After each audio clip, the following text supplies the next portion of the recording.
In this interview, we talk about how HashiCorp builds high-quality tools like Vagrant and Consul, and we also walk through their entire suite of open source tools to understand how they work and how they can benefit you.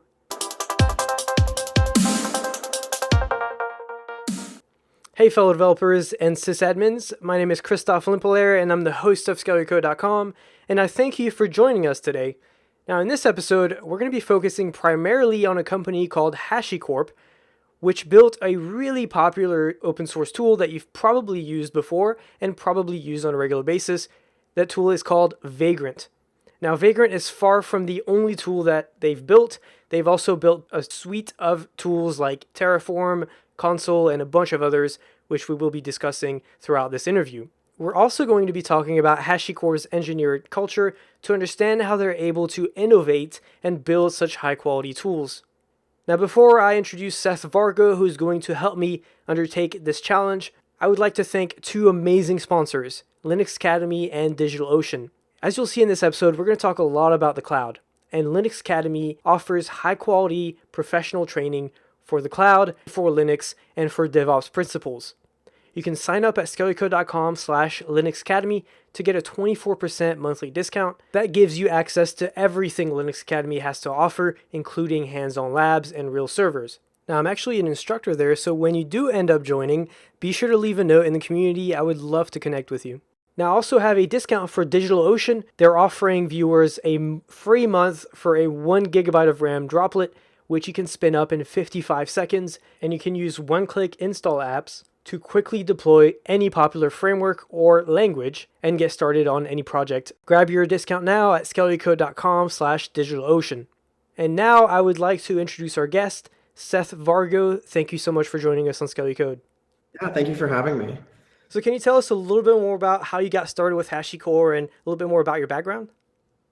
Yeah, sure. So I joined HashiCorp in late 2014. Previously, I was an engineer and a community person at Chef. Chef Software, they make Chef and some other things. And I heavily used Vagrant, worked on a lot of open source tools that were either plugins to Vagrant or depended on Vagrant under the hood. And I had met Mitchell through Vagrant and the Vagrant community. So I'd been working on Vagrant kind of as a core contributor for a while. And then when Mitchell, I had left Chef and I took a little bit of time off, and then Mitchell asked me to come join HashiCorp. And I was actually one of the first engineering hires at HashiCorp. So we were, I think, 4 or 5 people when I joined.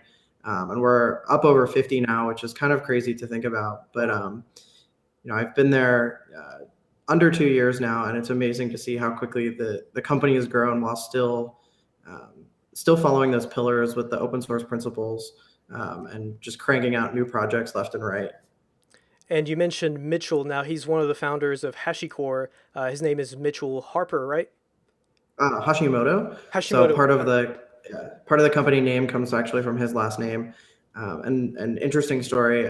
Hashi in Japanese means, it has a bunch of different meanings. One of them is chopsticks, but the other one is bridge.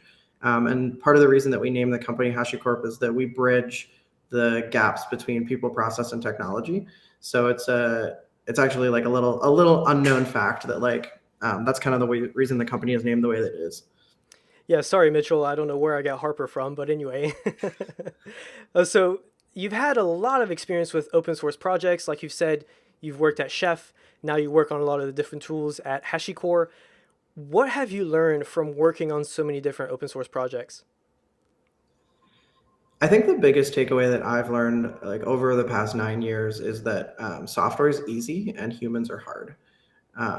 And I think the biggest component of open source software is not that the source is open. I think there's 2 kinds of open source software. There's software that people didn't want to pay GitHub for a private repo, and then there's software that is truly open source. And for the software that's truly open source, the open source component actually involves people more so than it does involve lines of code and curly braces. And I think a lot of times we forget that open source does involve humans on both sides, right? There are humans who write that code, and then there are humans who have to use it. And sometimes I think we forget that, and we get caught up in arguments or use cases when at the end of the day, sometimes we have to take a step back and realize that it's just code. And what we should really care about is like the empathy and the human side of things more so than the curly braces and Unicode characters. So if you have somebody listening right now who is really interested in taking the step forward and contributing to their favorite open source tools, what would you recommend to them? Would you say, respect that human beings make errors and things like that? Or what would be your advice? Yeah, so I think if you're like a non-technical user or you don't feel like you're skilled enough to contribute, you have imposter syndrome, which I'll talk about that in a second. But I think the best thing you can do is documentation, specifically like non-API documentation. A lot of open source projects are really good about having that like developer style documentation, but they don't have that beginning use case. They don't have that like here's how I go from nothing to a real use case. And I think documentation is super important. And I think open source maintainers often neglect it or leave it until the very end. And I think for some non-technical or less than technical users, the documentation is a great place to get started. It's a good way to introduce yourself to the project and the maintainers, and it's a great way to give back. I, Um, Yeah, I agree entirely with that. I mean, there's so many times where you have different tools, and when you're looking at using those tools, you first go to the documentation and you try to figure out, okay, how long is this going to take me to get up to speed and use this tool? But if there's not a good getting starting guide or good documentation that helps you and guides you through those steps, you're probably going to go to another tool. Now, you mentioned the imposter syndrome. Can you tell us a little bit more about that? Yeah, so one of the things that I've encountered a few times is that some people feel like they're not adequate enough to contribute to software, and that's just entirely untrue.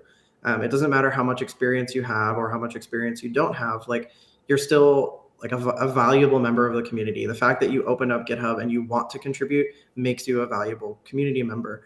And I think sometimes people look at large companies like Apple and Google have lots of these open source tools, and people feel like they're not adequate enough to like contribute to those projects because those companies have like a certain aura about them and like certain engineering standards. But if you actually go through those pull requests, what you'll find is that those maintainers are super responsive. They're there to like help you learn.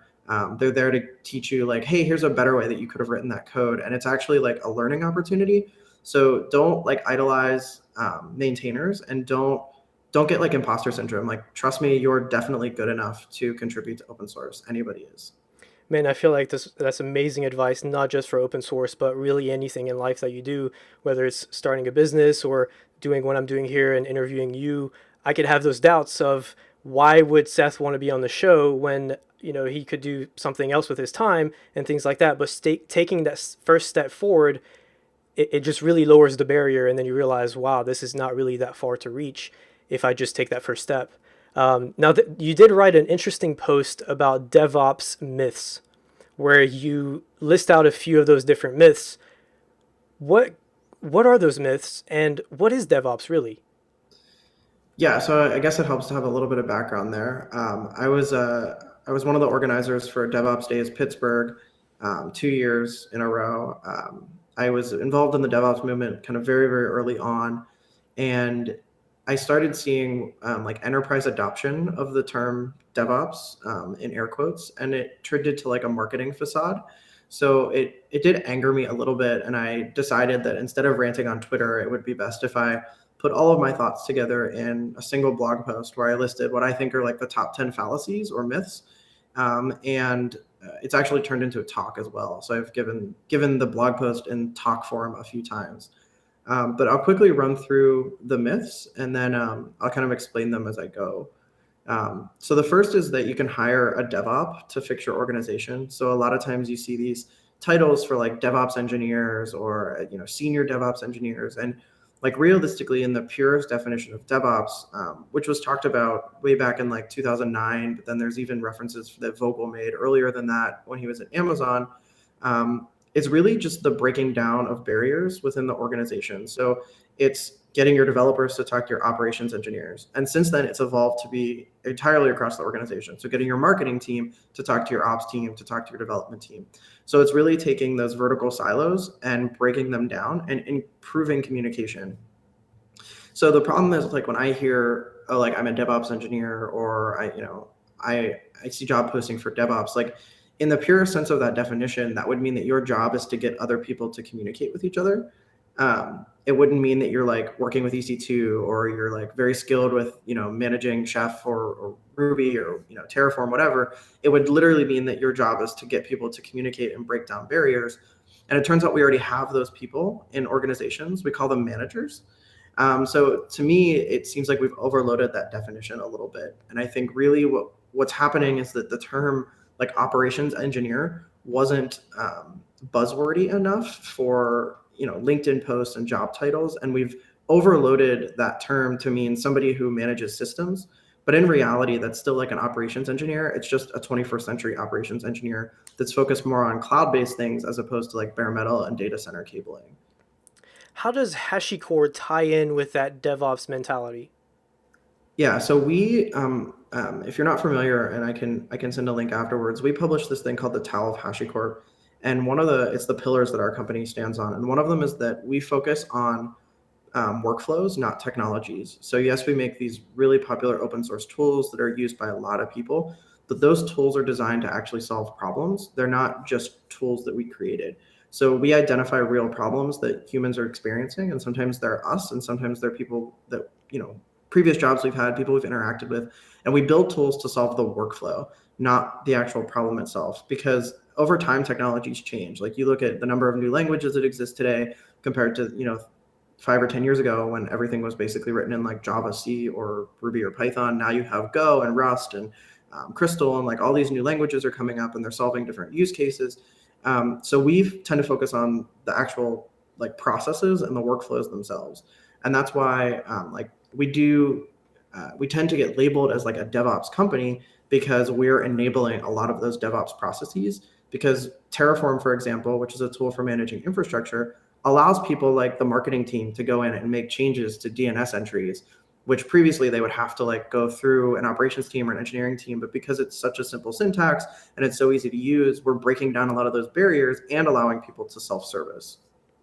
Well, speaking of tools, can we go ahead and walk through some of those various tools just to understand what they do and what they have to offer? And I do want to clarify that all these tools we're talking about here are open source, so you can definitely go check them out, and you can go on GitHub or even on HashiCorp.com to learn more about them. But can we walk through some of those tools, and let's start with Vagrant.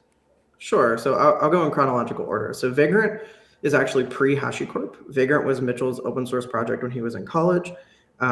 It is a command line tool for driving virtual machines. So it integrates with VirtualBox, which is also open source. It's Oracle's open source virtualization hypervisor layer.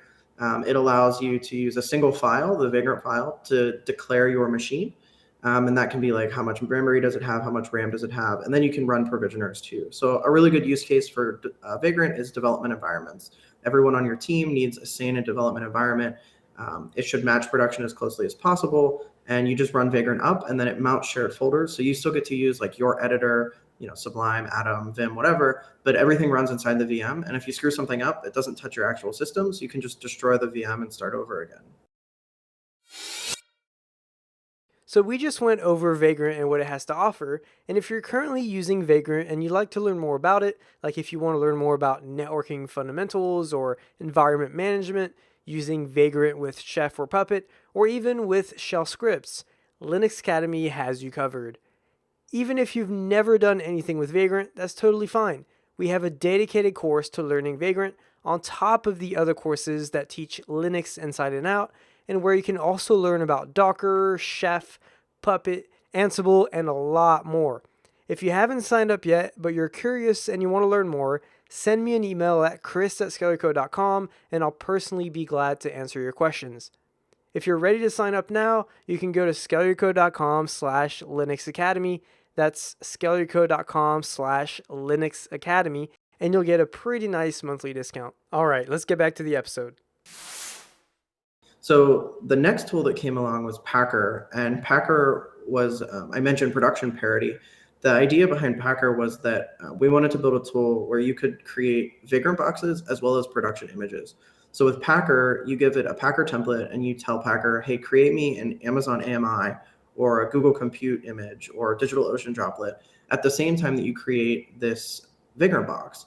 And you're still using like the same Chef scripts or Puppet scripts, whatever. But what's happening is you're getting two outputted artifacts. And that means that your developers are working in an environment that's as close to production as possible. So that decreases the probability that system level bugs will enter production, which ultimately saves the organization money. But it's really Packer's like golden machine images as a service, but it's in an automated fashion. So it kind of defeats a lot of the arguments that we typically have against golden images. They're slow, they're difficult to maintain, but Packer automates all of that. It runs everything in parallel. So it's very, very fast and has a lot of adoption. So when you look at a tool like Docker, for example, where one of its core strengths is the ability to replicate a container across hundreds or thousands of different machines, isn't that a very similar use case where you can create or pre-bake an image with Packer and then deploy that to a bunch of different machines? Am I getting that right? Kind of. So Packer's like almost a little bit higher. So Packer can actually create Docker containers for you. So you could create a container the same way you could create like an Amazon AMI or a Droplet and a Vagrant box. So it can do the Docker side of things. The problem that you'll run into with Docker is that now you have this container, like where do you put it? And that's where like schedulers start coming into play, where you need something like Nomad, which is our open source scheduler, like Kubernetes or Mesos, to actually schedule those containers and put them in the right place and make sure that they're highly available.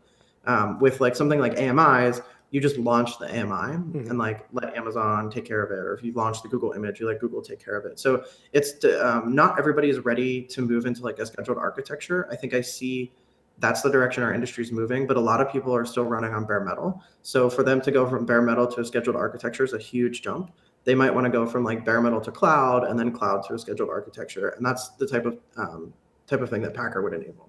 I see. And I'm going to derail you from the chronological order just for a minute because I want to talk about Otto, which Okay. you call the successor to Vagrant. Can you tell us a little bit more about Otto? Yeah. So Otto's a little bit unfortunately named with its tagline in that it doesn't replace Vagrant. That was a little bit of a misnomer when we announced it. In fact, it uses Vagrant under the hood.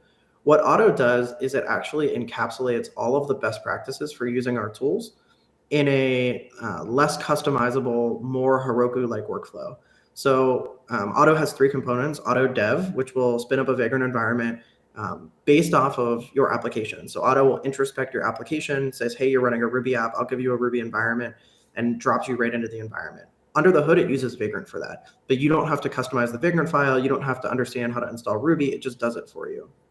I see. And so that's one of the reasons that you haven't really replaced Vagrant entirely or haven't really added Otto on top of Vagrant, but made it a different tool because Right. they're kind of different. And that's only 1/3 of the puzzle, right? So that's where Otto's adoption is right now, because a lot of people like it's a lot faster just because it's written in Go instead of Ruby. But then there's two other parts to that. The middle part is the actual infrastructure creation, which under the hood, Otto drives Terraform. But if you think about a modern infrastructure, you need like a VPC, you need like a firewall, you need a bastion host, you need front end load balancers, you need internal TLS. Like if you talk to any person who's done ops for a long time, it's very difficult to get that right. So what Otto does is it codifies all of that knowledge and then it generates Terraform configs and runs Terraform for you. But you don't have to know Terraform. You don't have to understand Terraform. You don't even have to understand operations. You just run Otto infra. It inspects your application, says, hey, I'm a Ruby app. Here's the current best practices for deploying a Ruby app on AWS or Google Compute Engine, creates the infrastructure. And then the third component is the deployment process. So it actually uses part of this isn't done yet, but it will use Consul and Nomad to deploy the actual infrastructure onto, deploy the application onto the infrastructure they created. So the way I like to describe Otto is very akin to Heroku, where like if you're a developer and you just want to deploy your application, you can just do like git push and it goes up to Heroku, and Heroku makes a whole bunch of decisions for you, and you don't have a lot of control over the knobs that you can tune. But the advantage with Otto is like we want to give people that same experience. But if they want to tune any of those knobs, they can always dive down into the more advanced tool like Terraform or Consul or Vagrant and twist all of those knobs. And it allows you to migrate to that advanced mode as like your organization grows. So if you imagine you have a startup that's like 2 employees, like it might make sense for them just to like auto dev, auto infra, auto deploy. But then as that company grows and they realize they can optimize and cut costs by doing different things and making optimizations, then they can rip out the auto infra part and just use Terraform directly, as opposed to letting Otto make all those decisions. They can make their own detailed decisions based off of their own needs. So really with Otto, you are abstracting away the complexity and you're just making it much easier for people who don't really have any interest in getting into the gritty details to just go in and say, this is what I want, or this is the environment I need because I have a Ruby on Rails application or a PHP application. And you can just do Otto, I forget what the command is, but it will figure out what you need for you. But like you said, if you need to have more complexity, your infrastructure grows a little bit more or something like that, you can dive into another tool and go into the more gritty details, right? Right. Okay. Yeah. So And those, so like sorry, go ahead. so like a good analogy is like, let's say you're driving your car down the road and like you have your dashboard and your radio, you can control like the volume and you can control like what station you're listening to, right? But like once you open up the hood, there's like so much stuff under the hood. There's like the engine, you can see how many pistons you have, you can refill your washer fluid. But like most people like who aren't car fanatics, they'll just take it to the shop and let the shop do that. And that's Otto in this case. But if you are a car fanatic and like you really want to make sure that all of your parts are in the right place, you just go to your own garage and open up the hood and twist all the knobs in the exact way that you want. Mm-hmm. And you mentioned that it is faster than Vagrant because it's built in Go. What is Vagrant built in? So Vagrant's written in Ruby. Ruby. Okay. Is there a specific reason it is built in Ruby and not Go, or is that something you plan on switching in the future? Or? So Go didn't exist when Mitchell first started writing Ruby, or if it did, it was so early that it hadn't been heard about. It was still just an internal project at Google. Um, we don't have plans to rewrite Vagrant in Go at this point, but there are parts of Vagrant that are actually written in Go. So there are things that get vendored inside the Vagrant binary that are Go. Because they talk to APIs and they're a little bit faster for certain things. I wouldn't expect like a massive rewrite of Vagrant in Go anytime soon, but it is something that we have considered. It's just getting a backwards compatibility layer and all of that stuff in place would take probably a year of engineering effort. And then we'd also have to worry about all the plugins, which are written in Ruby, because Vagrant has a really big plugin ecosystem, and we don't want to break that backwards compatibility. Yeah, in theory, that sounds kind of nice, but in practicality, it's not so nice. Yeah. Now, when you have a tool like Terraform, which is I think the next tool in line, or maybe not, but anyway, when you have a tool like that, it's kind of similar in the sense that, at least to my understanding, in the sense that you are abstracting complexity in configuration as well. So you can say, I want this droplet on DigitalOcean. I want to name it this. I want it to have this much memory in this region, et cetera, and it will figure that out for you, right? Yeah, so that's part of it. That's the first half of it. It's when I first introduce people to Terraform, I'm like, are you familiar with Vagrant? They say yes. I'm like, Terraform is Vagrant for infrastructure, right? For cloud-based infrastructure. And then once they understand that, I tell them that was a lie because it's so much more than that. Because Terraform, yes, you can create DigitalOcean droplets, but you can also manage DNS records. You can manage, we just merged into Core, hasn't been released yet, I don't think, the ability to manage GitHub users and organizations right from Terraform config. Nice. So truly, Terraform is infrastructure as code. It is a declarative syntax that allows you to define everything in your organization, whether it's firewall rules, like droplet sizes, DNS records in a single text file. And it's done in a very human-friendly format, which is why, like I said earlier, we're kind of breaking down a lot of those barriers. Because previously, it would have been like Bash and some shell scripts and probably some Jenkins. But we put a really nice DSL on top of Terraform, which allows even like non-technical users to contribute to the organization's infrastructure. What is a DSL? It's a domain-specific language. So we have our own configuration language called HCL. It's HashiCorp configuration language. It's very similar to like Nginx config if you are familiar with the way it looks. But it's also JSON compatible. So one of our other pillars of the towel of HashiCorp is like automation and pragmaticism. So we believe that everything in the world should be able to be automated. So all of our tools, with the exception of Vagrant, allow JSON style output for input and output for like HCL and configuration files. So you can use machine generation to parse those files out. I'm looking at it right now, and it does look a lot like Nginx. It's very easy to read, very nice format. Which is this another example where, like you were saying with Otto, it gets rid of some of those knobs, but eventually you may need to go inside of the engine hood and go a bit more manual. Is that the case with Terraform as well, where it might take you only so far, but then after a while you're going to have to go back and do it more manually, or no? No, so the goal is that you should never have to do that. Now, in reality, Terraform is a 0.6.13 project, Hmm. so it does have bugs. Those bugs are at this point, fortunately, very edge casey. So like the mainstream things do work very well, but I can't sit here and say that Terraform is bug free. Hmm. We do have a full time engineers working on it, and they're constantly fixing bugs and coming out with new providers. Um, Ideally, you would never have to drop down into that layer, but like at some point it might happen, especially in the event that like a cloud provider comes out with a new API that Terraform doesn't have support for yet. Hmm. You might have to like manually make those API calls until the support for Terraform comes around. But our turnaround time is pretty quick. I think we got when AWS announced a new API, we got it in within 4 days of the announcement, and that was actually faster than Amazon's own um, kind of competitor to Terraform, which is CloudFormation.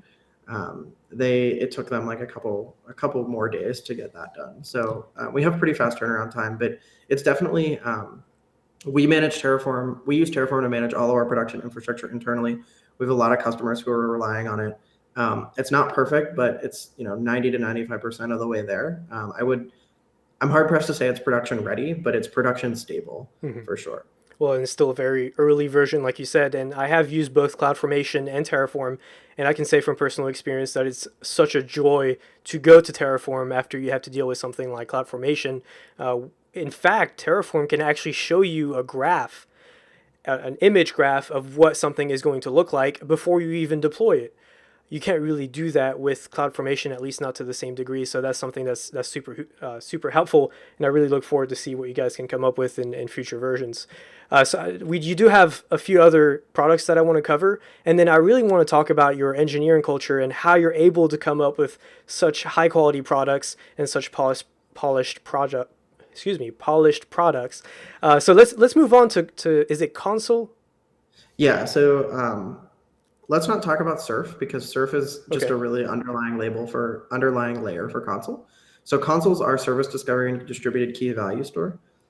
It is a service discovery engine, which means, in a large production infrastructure, how do you identify where your database is, especially when they're moving around frequently? And then it's also like a distributed key value store with built-in things like leader election and locking and semaphores. So Consul's one of our more popular tools, especially for even mid-scale infrastructures, really benefit from Consul. It's my favorite tool to play with. There's a lot of tools that you get like real-time edge triggering with the catalog and the agent. It allows you to dynamically configure infrastructure, and then as soon as the service becomes unhealthy, you can remove it from a load balancer, for example. It's super fun to play with, and you can actually just download it and run Consul Agent -dev, and it'll bring up a cluster for you automatically on your laptop. So it's really easy to play with and get started. Mm-hmm. I'm looking at the page here again. I like to look at this as you're talking about it. There's service discovery, failure detection, multi data center, key value storage. I haven't done anything with Consul yet, but I am pretty excited to take a look at it. And it does look fun. Like you said, there are a few terminal images here. Definitely look forward to working with that one. If you're also excited to try some of these tools out, you can do that for free with DigitalOcean. DigitalOcean is a cloud platform supported by many of these tools we've been talking about. You can get a 1 gigabyte droplet for free for the first month, and you can spin it up with Terraform, for example. You could also use Vagrant for your development environment and Packer to make an image out of it. All of these tools are free, and combined with this DigitalOcean offer, you can get started really quickly without worrying about the cost. Go to skellyco.com/digitalocean to get your discount and then have fun playing around. If you end up building something, I'd love to see it. Go to skellyco.com/digitalocean. Yeah, and then our next project in chronological order would have been Vault. So Vault was kind of out of left field for a lot of people. We were making all these infrastructure tools, and then we came out with a security tool. And the reason for that is when you talk about pragmaticism, security really encapsulates the entire stack, right? Development, operations, production, runtime, they all need secrets. And in development, it might be like staging credentials, and in production, it might be like certificates, right? But you need secrets everywhere. So we wanted to build a tool that solved that problem. And Vault is a secure secret storage and acquisition engine. So Vault's pluggable. One of the pluggable backends is the generic secret backend. You can think of that as like encrypted Redis. You give it a key value store, it encrypts it, it stores it. When you want it back, you get that value back, assuming you have the right permissions. But where Vault really shines is it's a secret acquisition mechanism as well. So you can hook Vault up to Postgres and have Vault dynamically generate Postgres credentials for you. So as a developer or as an application, you ask Vault for Postgres credentials. You give Vault kind of the root access to managing that Postgres instance. And then anytime somebody requests credentials, Vault will generate the user with the correct policy and set the expiration values, as well as the leases on those secrets. So that enforces that it's only valid for a certain period of time. It also gives you break glass procedure. In the event of a breach, you can revoke all of the Postgres credentials, and Vault will revoke them in Postgres and refuse to serve new ones. You can generate Amazon IAM users. You can generate certificates. Vault can basically act as a certificate authority at this point. So really what Vault does is it takes a lot of the power away from like the one operator that you have or two operators that you have and automates that whole process in a system. And then we use a process called Shamir secret sharing to make sure that no one person has complete access to everything in the Vault. So the terrible but good analogy is if you've ever seen a movie like Olympus Has Fallen, or like any movie where like they've kidnapped the president to try to get the secret codes to like launch the nuclear missiles, and like 5 people have to enter their code in order to like unlock the thing. That's actually how Vault works. It's actually like a real computer science thing called Shamir secret sharing. And what happens is a threshold of keys come together to generate an encryption key, and that encryption key unseals the master key, which is then used to unlock the Vault. Mm-hmm. So what that means is if you have a rogue operator or an employee leaves the organization, you can revoke just their access, or you can seal the Vault, and then anybody with like admin permissions can not unseal the Vault unless like a quorum of people come together to unlock the Vault. Mm-hmm. And you do have another or open source tool called Nomad, but I'm starting to see a pattern here where all of your tools really take away the complexity or the nitty gritty details, like I was saying earlier, where nobody really wants to mess with all of that encryption and decryption and things like that.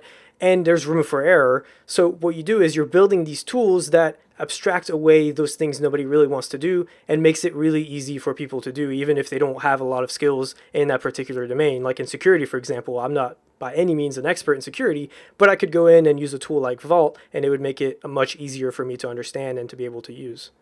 Yeah, and the other side of that is we believe very strongly in the Unix philosophy, which is like you would never expect LS to create a file for you, and you would never expect your secret management solution to create infrastructure for you.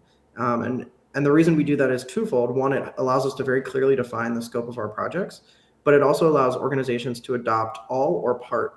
So if you only want a secret management solution, you can use Vault, which is open source, and you don't have to touch Terraform or Consul or service discovery or Vagrant. And if you just want Vagrant, you can just use Vagrant. We're not, our tools integrate really well with each other, but we're not trying to build like this massive tool that does everything. We're building individualized tools with individualized teams of very specific use cases. Actually, let's talk about the engineering culture that's really driving this kind of innovation.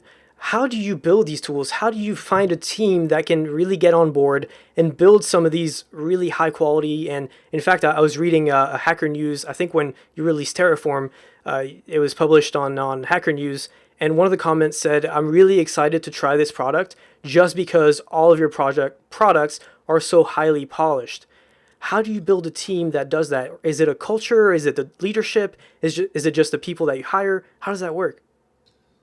I think it's all of those. Our 2 founders, Mitchell and Armon, are very technical, very personable. They have very clear goals for the company. We do rolling interviews, so we're always hiring. Like we're hiring right now. We don't do your traditional like Google style technical screen when people come in. We find that having somebody code on a whiteboard is not useful to anybody. I think the biggest thing is we're remote friendly. In fact, we're almost remote only. And to give you some context, we have one founder that lives in LA and one founder that lives in San Francisco. And I live in Pittsburgh on a completely different coast. That gives us, the advantage of being able to span multiple time zones, but it also allows us to recruit some of the top talent, because a lot of the really talented engineers don't want to move out to San Francisco. They don't want to leave their families and their friends and their hometown. So, a lot of our engineers have, this is the first time they're working from home, and they really love it, and it gives you a really good work-life balance. I think that's something that really shines as part of our recruitment process. And then because we're an open source community, and part of the reason we don't need to do a whiteboard challenge is a lot of the people we hire directly out of the community, and they're already contributors to our project. So we see their code, we've worked with them, and they can literally come on board, and we don't even have to train them, because they've already been working on the tooling. They're already familiar with the code base. They can just come in, and the only difference is now they have an @hashicorp.com email address, and they already feel like part of the company, because we try to do a really good job of making sure that people feel welcome in the community. And then if we do bring them into the company, then like they feel welcome there as well. Mm-hmm. But that has its own challenges, doesn't it? When you have everybody working remotely like that, how do you make sure that the communication channels are always open? How do you make sure that everybody's on board with the same plans? How do you make that work? So we use Slack for communication for everything. And then we have rooms for each product. So we have a Vagrant room, Packer room, etc. And that's where the discussion about those happen. Then we also have committer rooms. So we have like a Terraform committers room, which includes the external contributors. So they have direct access to the engineers, if they want review or questions or whatever. So anybody who's a core committer to our projects gets access to our Slack to be able to talk directly to the engineers. When it comes to like big announcements, like when somebody new joins the company, or if there's like a change in something, HR wise, like that's email based, because that's just the best way to disseminate that information. And then we do an all company meeting every Friday remotely. We use software called Zoom for that. And we get to see everybody's face. Everybody gets to say what they worked on this week. We do demos. It's kind of like a weekly recap. There's no alcohol, but it's kind of like the remote equivalent of a happy hour. And you get to see people. You see people's faces. It's a lot of fun. So that's kind of how we stay on task. And then we do have we have a VP of product who manages kind of the roadmap of things. Then like Mitchell and Armand do a good job of dictating like what the priorities are for this quarter, and who should be working on what. Can you describe a little bit more what your development workflow is? So say, for example, that you guys want to build a new tool. How do you get started? How do you start working on the code? How do you make sure that code is shared? Is it just using something like GitHub and making it open source and following those same principles? No, actually. So all of our open source tools start in a Google Doc. Anything we write, including closed source tools, actually starts in a Google Doc. And we either design the architecture first, or, and this might seem a little bit weird, we will design and document the command line interface before we ever do anything else, because we care a lot about the user experience. And sometimes designing the CLI actually drives the way that you architect the actual system itself. So for example, like I can't share them, but like we have design documentation for Vault and Nomad and Otto, where we went through and we said, this is what the API is going to look like. This is what it's going to feel like. This is how the user is going to feel when they use that tool. And then once we've all agreed on that API and everybody's on board, we found out who's going to work on it, how they're going to work on it, where they're going to work on it. And if it's a new open source project, we do it in a private repo first. And then when we're ready to announce it, we'll make the repo public. And we don't remove any of the Git history or anything, but we like to be, we have a certain aura about the company, and we like to surprise people with our new projects. So we'll open source it, and then we'll, post on Hacker News and Twitter and whatever, and people can come join it. Or we'll make an announcement at like HashiConf when we announce new products. Do you have any idea how much time is spent in each of those stages? So the API designing stage and then the implementation stage. Do you have any idea if the breakdown of those percentage of time? So it turns out if you have a really well-designed API doc, writing code is really fast. The majority of time you spend writing code is actually spent thinking. So if you separate the thinking into its own thing, and you build a design doc that clearly defines the architecture and the interactions between the processes in the project, you can write some really fast code. So as a result, we spend a lot more time in the design process than we do in the actual development process, because we basically architect the entire system from start to finish before we start writing code. And then after that, once you do write the code and you have the well, not a final product, but you have a working product, how do you test it? How do you make sure it's working to specifications? So we have obviously like unit tests and integration tests. Mitchell, one of our founders, actually just gave a really good talk called Advanced Testing with Go. I can send the link and we can put it in the show notes. that talks about our testing procedures in detail.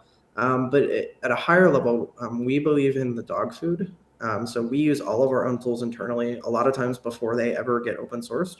And if they're terrible, then we fix them. So that's a lot of the reason that when you do see a project come out, that it feels polished. And it's because internally we've been using it for a couple of weeks and we found all of the weird edge cases and crazy bugs that would have hit someone else, but we found them first and we get a chance to fix them beforehand. So we do a lot of dog fooding. Our commercial product, we deploy our commercial product with our commercial product. So it's like how GitHub uses GitHub to deploy GitHub. We use Atlas to deploy Atlas. So we have a lot of dog fooding, which I think also helps with that polish that people see.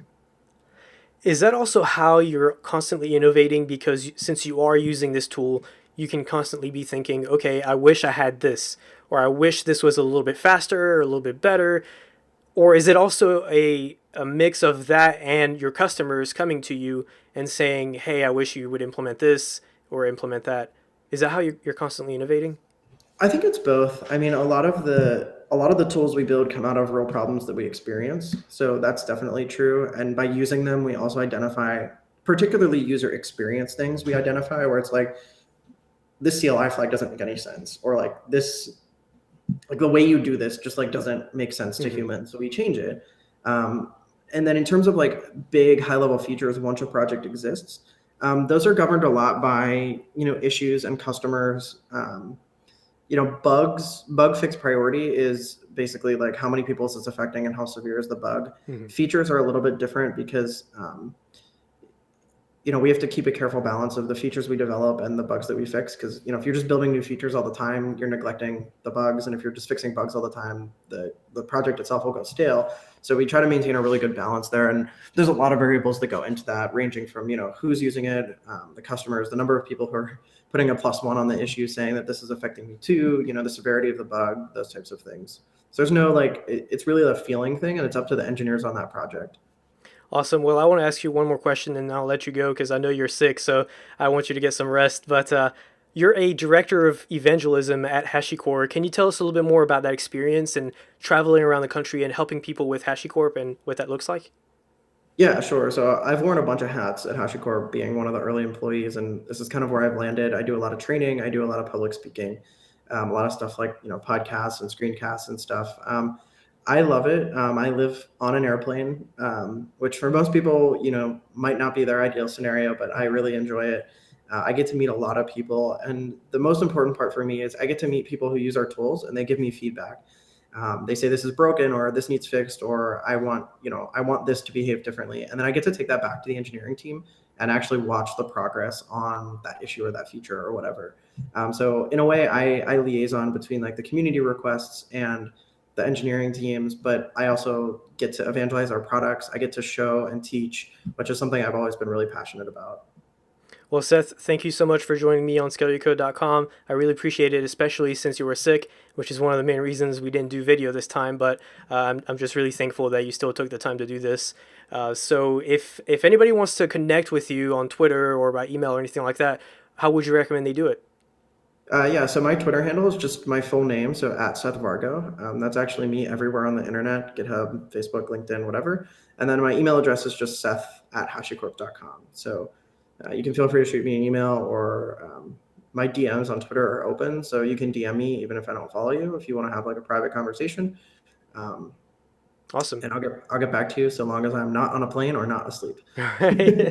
Great. And be sure to check out HashiCorp.com. Of course, I'll put a link below the video to make it easier for you to check out all the different tools and how they work. And be sure to reach out and thank Seth for his time. And also, please leave a comment or rate this episode and podcast on iTunes. That's really going to help out or help the show grow. So thank you all for tuning in. I really appreciate it and hope you have a great week.